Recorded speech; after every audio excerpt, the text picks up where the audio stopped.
Bom dia, eu estou aqui com o Jorge Bittencourt. Ele é formado em teologia e diácono.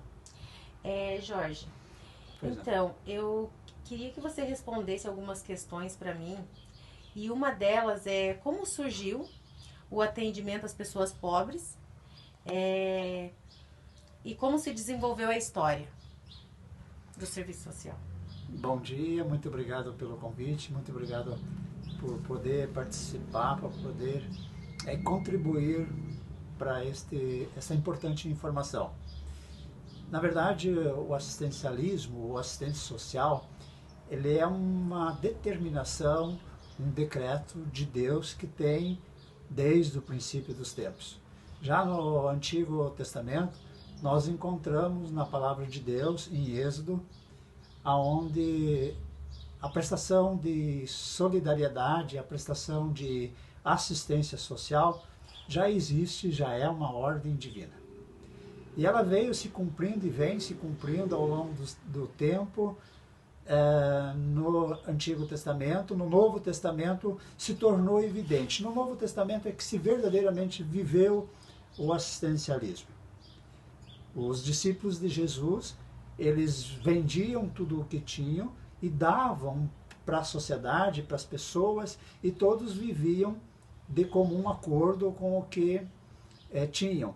Eles vendiam suas propriedades, vendiam as suas posses, suas heranças, e saíam, levando então a palavra de Deus, o alimento espiritual e o alimento físico. Ninguém passava dificuldade, ninguém passava fome, ninguém passava frio, ninguém ficava morando ao relento. Com o passar dos anos, isso foi mudando. 150 anos após é, a vinda de Jesus, as coisas foram mudando, os cristãos foram perseguidos, como toda a história sabe. Essa perseguição durou durante séculos e séculos e séculos. Na década de 300 anos após Jesus, houve o concílio de Tríton, e nesse concílio houve toda uma mudança, uma inserção da igreja que nós conhecemos hoje.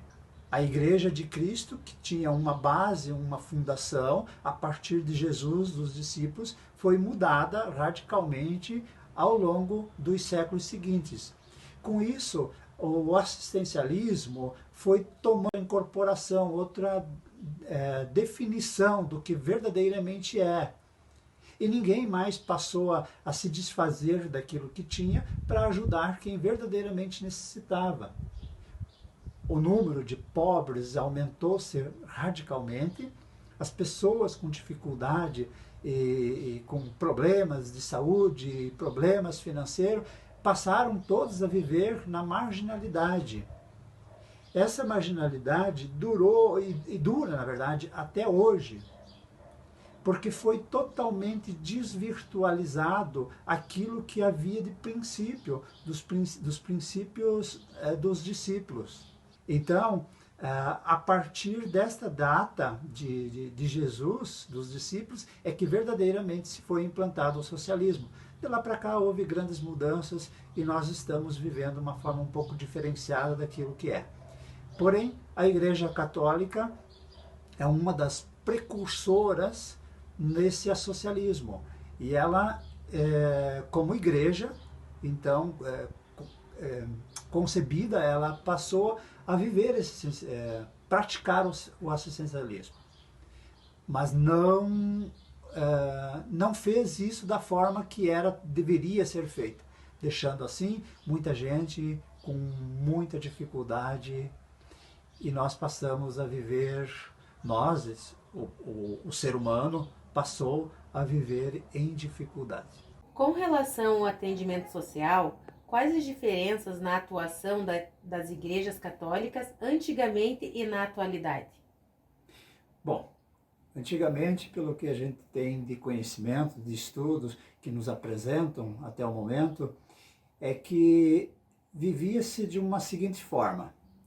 As necessidades da população era extrema, eram muito pobres, muito necessitados. E eles precisavam então da igreja, A igreja arrecadava o seu dízimo, as suas ofertas e fazia o assistencialismo. E ela dava, por assim dizer, um cala-boca para as pessoas. E eles viviam, então, à base do que se dizia pão e água. A população, de um modo geral, na sua carência espiritual, carência cultural, na sua carência de alimentar, física, de um modo geral, em toda a sua carência, eles tinham necessidade de tudo e não recebiam de ninguém. A burguesia era nós e eles à parte. Não havia uma ajuda real, uma assistência que verdadeiramente nutrisse e sustentasse a família de um modo geral. A família era tida como mais uma família para escravos, para trabalhos.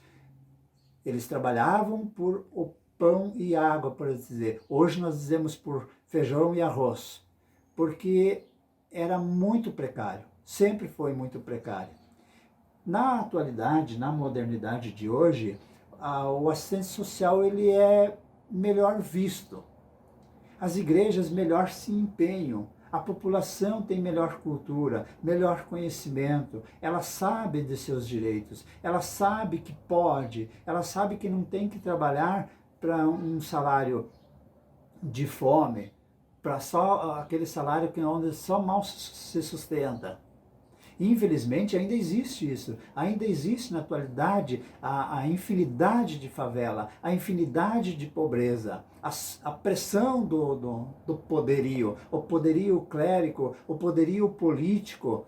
A política hoje, na atualidade, ela é muito aquém do que realmente poderia fazer, do que poderia verdadeiramente distribuir como assistência social. Hoje, as igrejas, elas poderiam dar muito mais do que a esmola que elas prestam, embora não se possa generalizar, porque existem igrejas, na atualidade, que verdadeiramente fazem a verdadeira ação social. E não citando nomes da igreja X ou Y, nós temos igrejas que fazem, que elas levam o alimento físico, o alimento espiritual, elas levam a necessidade. Tem pessoas que precisam de psicólogo, tem pessoas que precisam de um médico, tem precisam de um advogado, precisam de todo tipo de assistencialismo. Hoje tem. Hoje as igrejas levam isso, mas é um número de igreja muito pequeno. Você acredita que as ações sociais e de voluntariado que as igrejas católicas prestam podem ser consideradas caridade? Sim, podemos crer que sim, porque a grande maioria das pessoas hoje, elas se envolvem na igreja e elas se envolvem de tal forma a fazer caridade nos seus atos de caridade. É claro que formam grupos, dentro desses grupos existem pessoas que estão lá fazendo meramente para ser notado, para ser visto, ou para ser a sua presença, para se dizer presente. E não tem o verdadeiro sentimento, a verdadeira caridade. O que é a caridade? A caridade é um sentimento, é o amor ágape, é um sentimento que você se desfaz de você deixa a tua vida, o teu viver para se doar a alguém.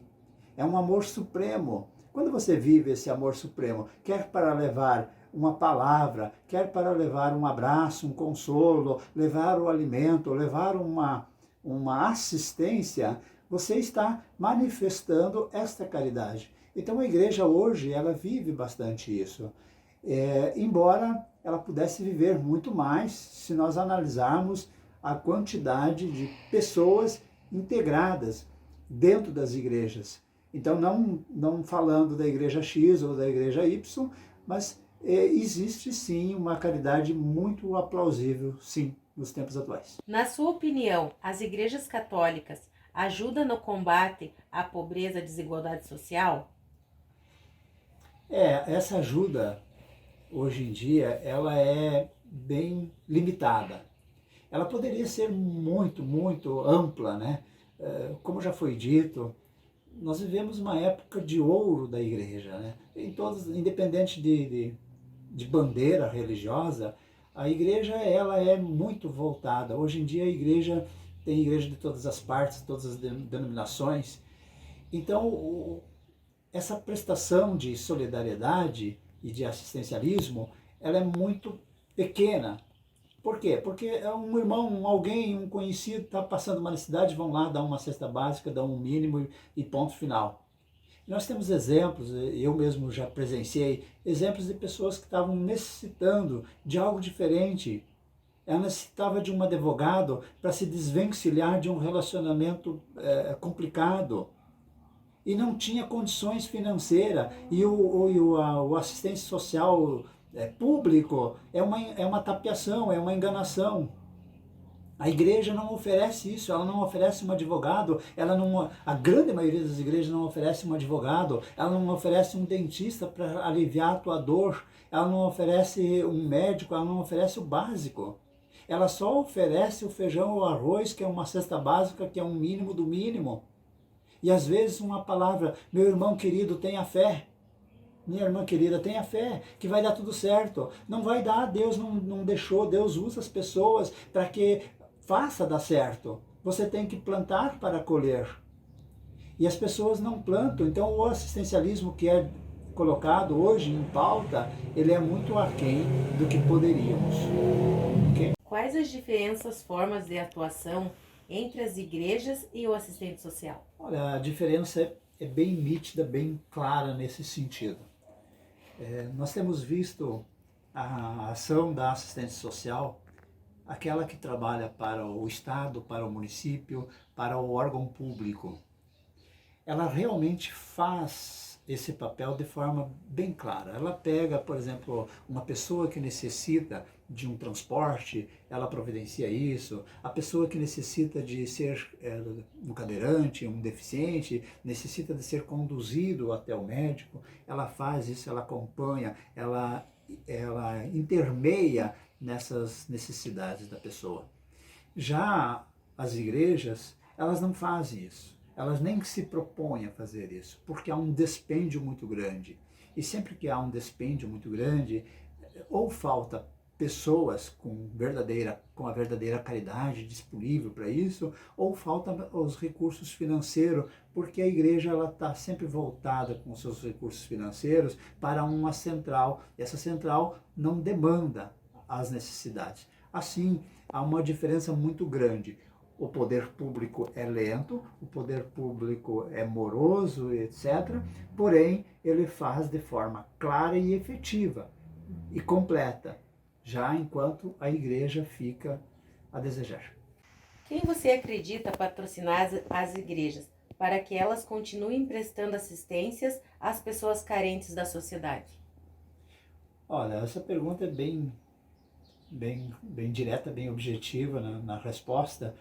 É claro que são os congregados, né? Quem são os congregados? São aqueles membros das igrejas de N denominações que lá estão permanentemente, dão o seu dízimo, a sua oferta, e por conseguinte eles que mantêm, que sustentam essas igrejas, e essas igrejas então continuam fazendo a sua caridade, o seu socialismo.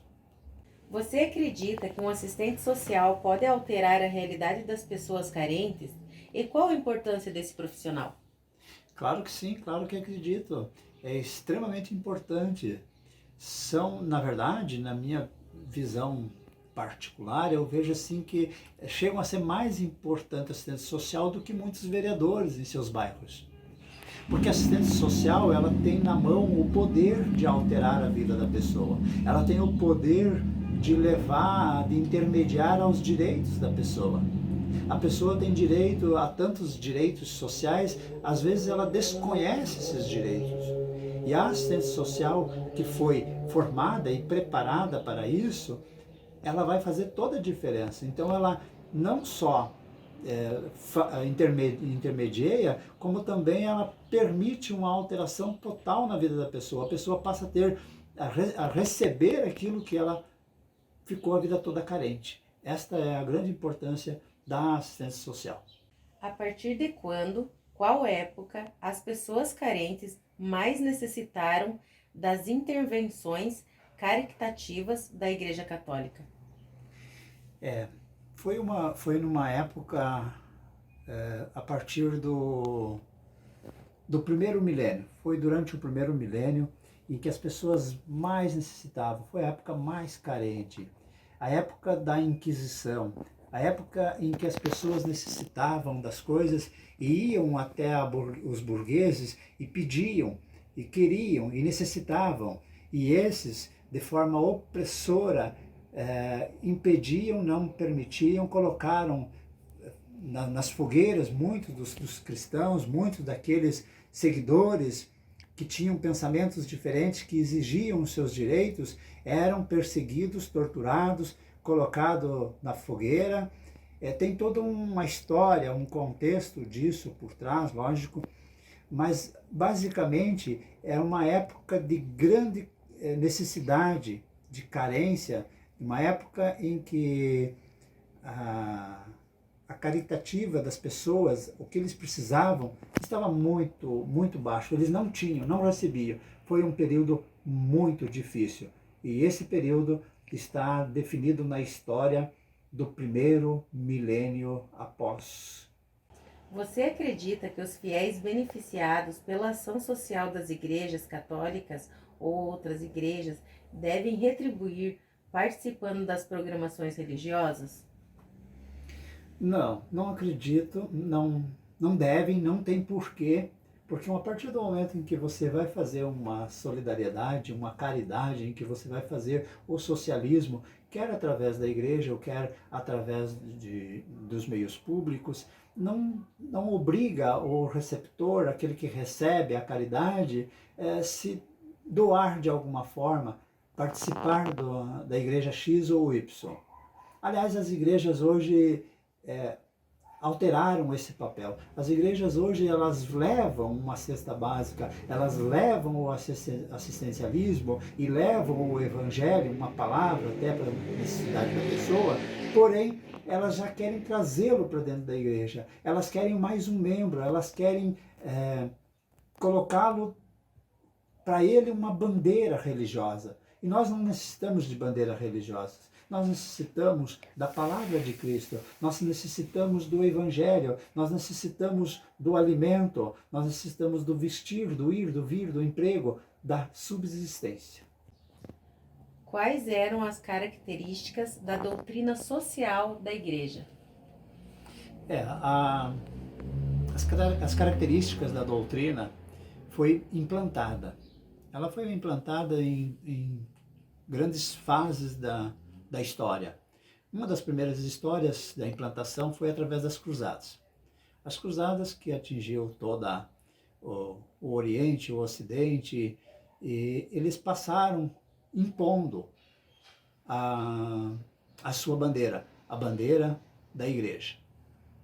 Depois teve uma segunda fase, que foi mais ou menos na descoberta da América Latina, após a descoberta da América Latina, descoberta do nosso Brasil, onde os portugueses e outros espanhóis, outros europeus, vieram impondo e domesticando os povos que eles chamavam de bárbaros, que eles chamavam que são os índios. Esses povos carentes necessitavam de tudo. E chegaram então os europeus colocando a sua imposição sobre o tema religião, sobre o tema a bandeira religiosa. Na verdade, foi uma forma que eles chamavam de catequizando. Doutrinando. Esse era o objetivo. Obrigado pela palavra, é isso mesmo. Foi doutrinando. Eles doutrinaram desta forma, impondo. Como você descreveria a atuação da igreja ao longo da década de 60 a 80? Essa época, essa década de 60 e 80, houve uma transformação, uma mudança a nível nacional, se referindo, né? Porque na década de 60 houve a intervenção do Estado. O Estado passou a tomar a frente, pegar o direito e os deveres do cidadão e colocar em prática, porque até então era a igreja que intervia. A igreja intervia em absolutamente tudo, no poder político, ela intervia no poder da vida das pessoas, ela dominava, ela designava, ela tinha o monopólio disso, o domínio total. E o Estado, vendo a necessidade, houve uma transformação, uma intervenção militar. Nessa intervenção militar, houve uma grande melhora. Essa melhora veio se alastrando, veio melhorando, mudando ao longo das décadas seguintes. Então, hoje, na década de 80, houve uma tentativa de que os padres e os cleros e todo o clero continuassem no poder, mesmo sem ter conhecimento, mesmo sendo meio leigos, eles queriam a qualquer custo continuar no poder, enquanto que não supriam as necessidades básicas das pessoas. E passando dessa fase, nessa revolução, hoje nós estamos com uma igreja muito melhorada, mais no seu papel que realmente é de evangelizar, de levar a palavra e prestar uma assistência social. Já o Estado tem o poder de legislar os direitos do cidadão. Este é o papel do Estado. Houve uma dicotomia entre o Estado e a Igreja, que até então havia uma grande união. A Igreja agia de acordo com que o Estado agia de acordo com o que a Igreja queria. E não é isso, tem que ter uma diferença. O Estado é o Estado e a Igreja é a Igreja, seus papéis distintos. Então eu quero aproveitar para deixar para todos os profissionais da saúde, da sociologia, que estão buscando intervir na questão social, na vida do ser humano, e entendendo, essa pessoa, ela tem um dom único, um dom especial que Deus tem dado para elas, para que elas possam continuar, para não serem meramente aqueles cheios de fé, religiosos de igrejas, cheios de fé, e não tem obras, já que uma vez que a própria palavra de Deus diz que a fé sem obras é uma fé morta. Então que cada um possa seguir a sua profissão, o seu entusiasmo com todo o coração, fazendo com a caridade. O que é a caridade? A caridade é o amor ágape, é o amor supremo, é o amor que tudo muda, tudo transforma, em que o assistente social ele seja uma pessoa que leva o conhecimento, que leva o poder de transformar vidas, de fazer uniões, de intermediar entre as necessidades das pessoas, não levando apenas o abrigo, aquilo que a pessoa precisa, fisicamente, mas espiritualmente também. Amém?